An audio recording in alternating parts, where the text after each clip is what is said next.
आवाज आ रही है सर?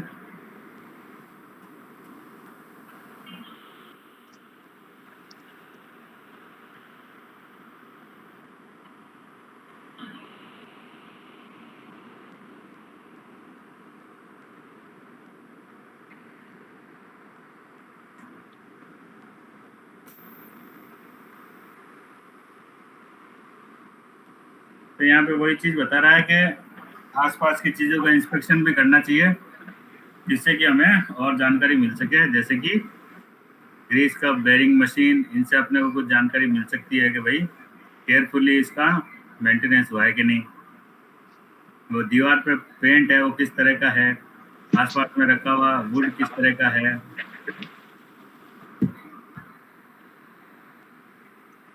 उससे अपने को पता चलता है भाई डिग्री ऑफ हीट क्या था।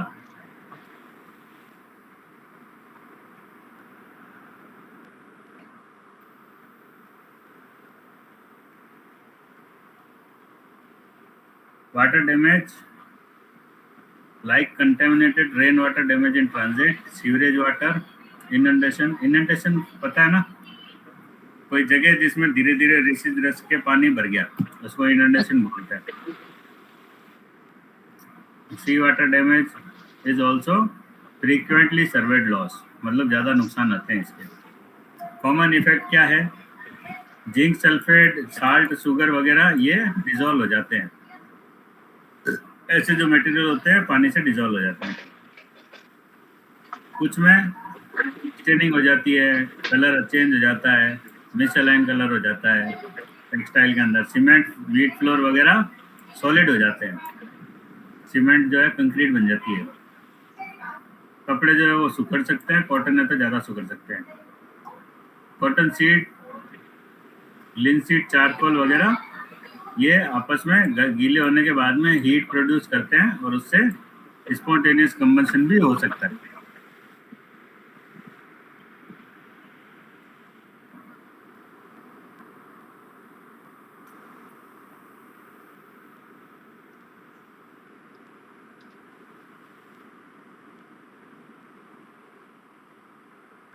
उसी तरह सर्वेयर को बाकी के क्लू भी देखने चाहिए, जैसे कि presence of mould, bacterial infection, fungal development at the centre of package. Package के अंदर अगर पहले से ही फंगस वगैरह लगी हुई है तो इसका मतलब मटेरियल जो है वो गीला ही पैक कर दिया गया था, उसको सावधानी से पैक नहीं किया गया।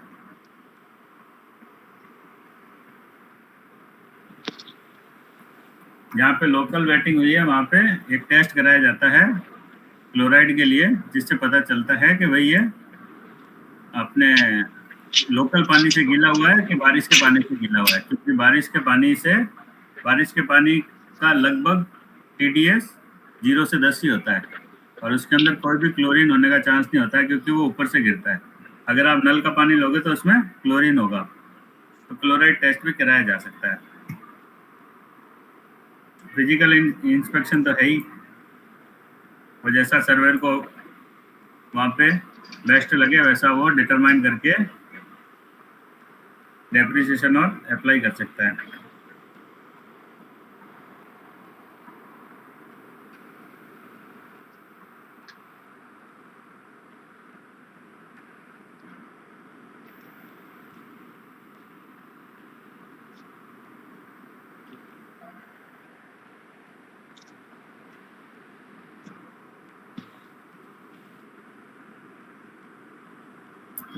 उसके अलावा सर्वेयर को क्या करना चाहिए? Well plan and executive inspection करना चाहिए, जिससे कि उसकी सराउंडिंग वगैरह इंडिविजुअल क्लास के आइटम सेग्रीगेट करने चाहिए।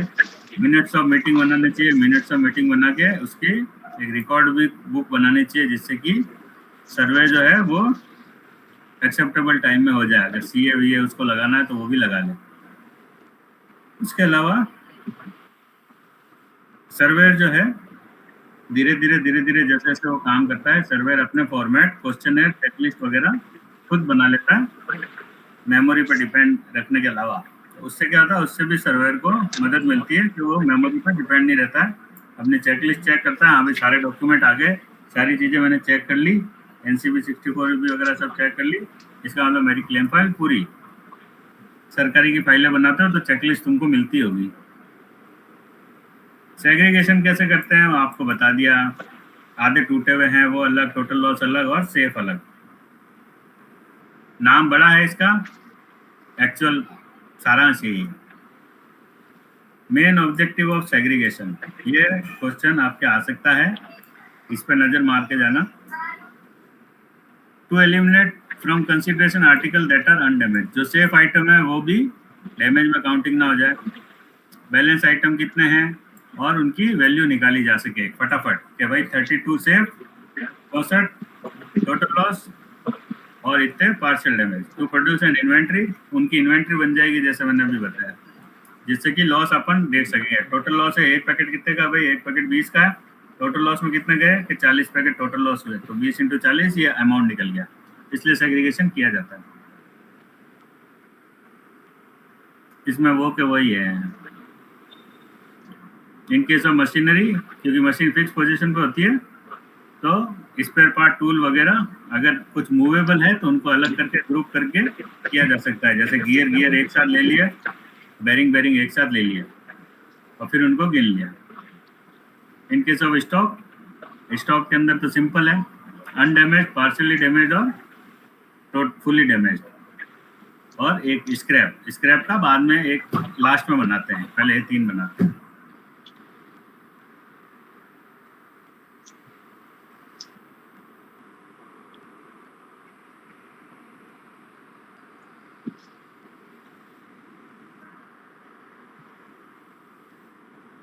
जहाँ पे बड़े लॉस होते हैं, फूड ग्रेन, फर्टिलाइजर, सीमेंट वगैरह जारी है, वहाँ पे 2 मेथड जनरली लगाए जाते हैं। एवरेज करके देख लिया जाता है सैंपल उठा के कि कितना % डैमेज है उस हिसाब से, या फिर डिग्री ऑफ डैमेज डिसाइड करके असेसमेंट किया जाता है। या फिर पहला वाला है ही, अगर बैग में है तो, बैग में नहीं है तो फिर सैंपल लेके, जैसे पहला 5 फुट वो खुदाई करेंगे, पहले 5 फुट में 2 फुट गीला है नहीं है, उस हिसाब से फिर उसकी कैलकुलेशन करके उसका डैमेज डिक्लेयर कर देंगे। और अगर बैग में है तो फिर तो वही सेग्रीगेशन वाला कोई लफड़ा ही नहीं है। बैग में है तो आप अलग अलग करवा ही सकते हो मजदूर लगा के। Protecting property from further damage, damage तो हो गया, अब उससे आगे और नुकसान नहीं होना चाहिए। मरीन पॉलिसी में ड्यूटी ऑफ एश्योर्ड क्लॉज है, ये क्यों लगाया जाता है कि डैमेज आगे ना बढ़े। तो it is duty of assured and servant या agent in respect of loss recoverable to take such measure as may be reasonable for the purpose of averting and minimizing such loss। तो minimise करने के लिए insured के जो भी servant है और एजेंट है वो सारे कदम लेंगे कि भाई नुकसान ज़्यादा बड़ा ना हो। इसको क्या बोलते हैं, ड्यूटी ऑफ अश्योर्ड क्लॉज। तो अगर ये क्वेश्चन आएगा ड्यूटी ऑफ अश्योर्ड क्लॉज क्या होता है, तो अपने को सिंपल सा ये वाला ऑप्शन सेलेक्ट करना है। इंजीनियरिंग के अंदर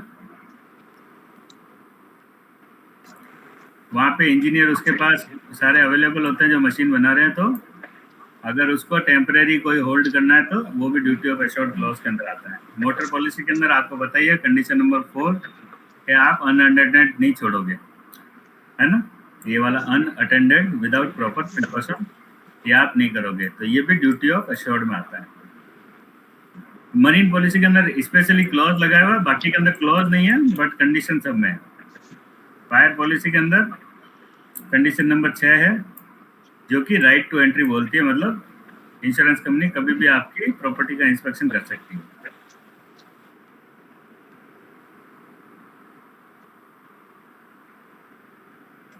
अब नोट क्या है, इररेस्पेक्टिव ऑफ एनी क्लॉज, अगर कोई क्लॉज लगा हुआ ना भी हो तो भी एक गुड फेथ पे बीमा बेचा जाता है।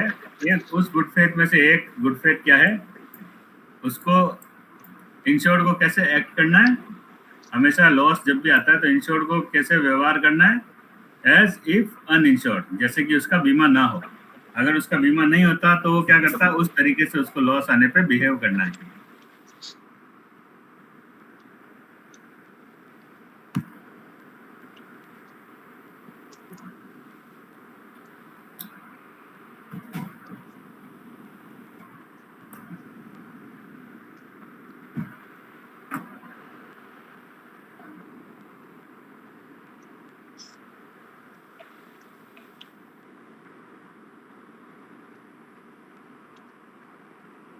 जैसे कि रूफ का, किसी की घर की छत जल गई है या कट ओपन हो गया है, फायरमैन के द्वारा आग बुझाने के लिए रूफ में होल बनाया गया है, तो उसको वापस से आग बुझने के बाद में ओपनिंग क्लोज करवानी है।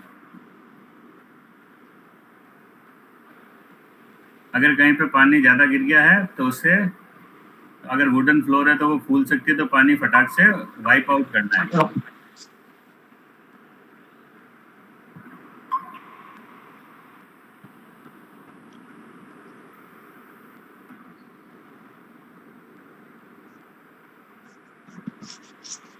फूड ग्रेन वगैरह जो है, ये सब फेरस मेटल है। फेरस मेटल का मतलब ये जो आपके फॉस्फोरस, फलाना ढिमकड़ा, इस तरह के मेटल मटेरियल, ये सब भी रस्टेड या खराब हो सकते हैं, तो उनको भी सुखाना है।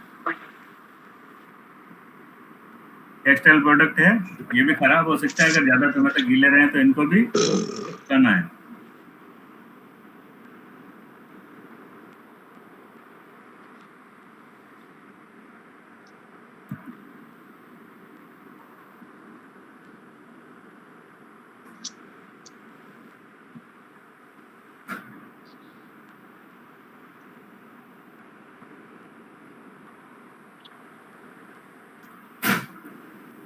अब यहाँ पे आ गया सजेस्टेड प्रोटेक्टिव मेजर। ऐसे प्रोटेक्टिव मेजर जो सजेस्ट किए जाते हैं normally, commonly, ferrous spare part, small tool etcetera can be put into wire bucket and dipped out. ये वाला तुम भाई, इसमें से क्वेश्चन मोस्टली आता है, 2-3 बार में से एक बार इसमें से क्वेश्चन आता है, इसको भी आप पूरा अंडरलाइन कर लो।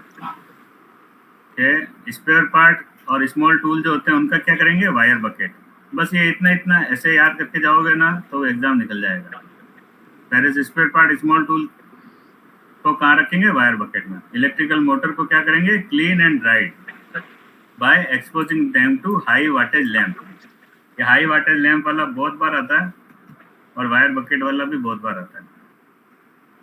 तो उसको इलेक्ट्रिक मोटर में अगर लॉस अपने को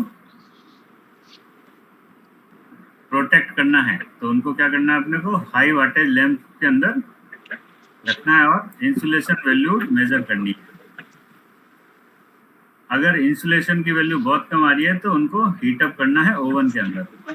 इन case of burning oil tank, oil tank अगर जल रहे हैं तो क्या करना है, arrangement can be made to pump most of the oil from bottom of the tank if it is approachable and there is no danger of spread of fire. ये भी आ चुका है भाई, तो ये पे इस पर नजर मार के जरूर जाना, ये तुमको 1 नंबर पक्का देगा। Dewatering of basement of warehouse to salvage the contents thereafter. पानी भर गया गोदाम में तो नीचे से पानी बाहर निकालना है ताकि जो बचा हुआ माल है उसका साल्वेज बेचा जा सके। Separation of flake wheat. Flake wheat मतलब जो खराब हो गई है वीट, सीमेंट जो खराब हो गया पानी से, उनको अलग करना है। और अगर कुछ बच सकता है, जैसे कि कई बार होता है छोटा सा छींटा लग गया, उससे डला बन गया, बाकी का सीमेंट से, तो इनको रीबैगिंग करना है दूसरे बैग में।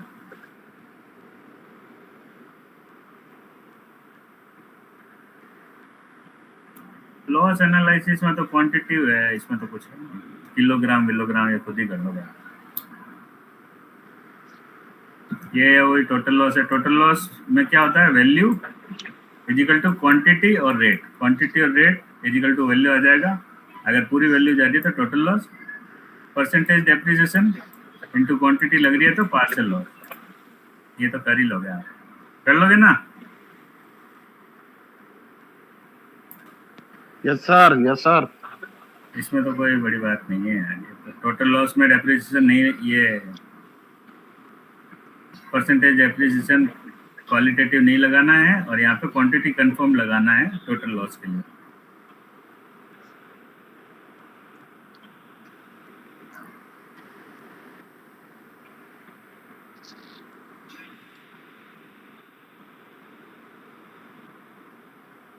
काउंटिंग हमारे लिए सिंप्लीफाइड कैसे हो सकती है, छोटे पैकेट है तो उनका बंच बना के, जैसे कि उनको कार्टून में डालना। जैसे मोबाइल है, 50 मोबाइल है, एक कार्टून में डाले तो काउंटिंग सिंप्लीफाइड हो गई कि भाई एक कार्टून में 50 मोबाइल है। कॉटन बेल क्वांटिफिकेशन कैसे करते हैं? Taking hoop iron weight from debris, जो मलबा बचा हुआ उसका हुप आयरन वेट लेते हैं। अगर टोटल लॉस है तो पता लगता है भाई आप 1 किलो कॉटन बेल जलाओगे उसका कितना मलबा बचता है, उस हिसाब से गणित लगा के ये करते हैं।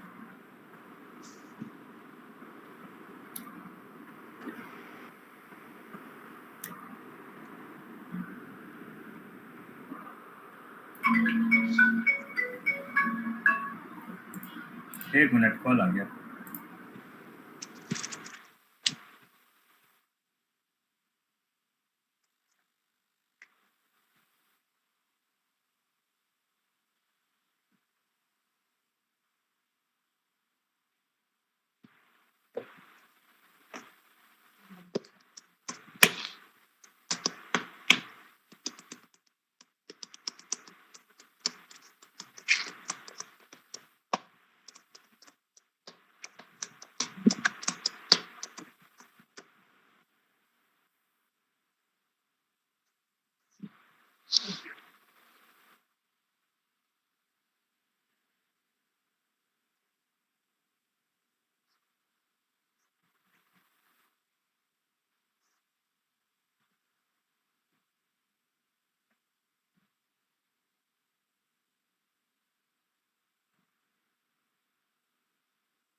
कॉल आ गया सर का, सर फोन पे बात कर रहे हैं।